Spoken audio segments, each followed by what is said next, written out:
ایک دن نبی پاک صلی اللہ علیہ وسلم حضرت ابو ہریرہ اور دیگر بیٹھے تھے تو محبوب علیہ السلام نے فرمایا بھئی ذرا نا وقفے سے ملا کرو، محبت بڑھتی ہے، وقفے سے ملا کرو، قدر کھو دیتا ہے یہ ہر روز کا آنا جانا، بڑی دلچسپ ہوتی ہیں بے ترتیب ملاقاتیں، تو کہا ذرا وقفے سے ملا کرو، محبت بڑھتی ہے۔ تو ٹھیک ہے یا رسول اللہ صلی اللہ علیہ وسلم۔ تو حضرت ابو بکر صدیق بھی ایک دن پورا نہ آئے، جب بات ہو رہی تھی وہ بھی بیٹھے ہوئے تھے مجمع میں، ایک دن پورا نہ آئے۔ اگلی صبح حضور نے پوچھا ابو بکر کہاں تھے؟ عرض کی حضور آپ نے تو کہا تھا وقفے سے ملا کریں۔ فرمایا وہ دوسروں کے لیے کہا تھا، تیرے لیے نہیں کہا تھا، تو روز ملا کر، پابندی سے ملا کر، توجہ سے ملا کر، وہ تیرے لیے بات نہیں کہی، وہ کوئی اور ہے۔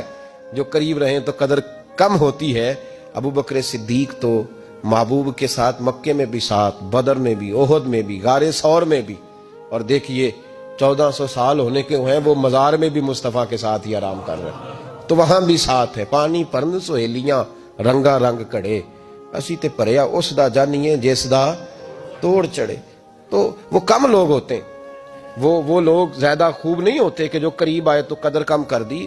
حضرت ابو بکر صدیق نے فلسفہ بیان کیا ہے کہ پیار صحیح کرنا، یہ کوئی مطلب نہیں کہ قریب رہو گے تو قدر کم ہو جائے گی، محبت خالص کرنا۔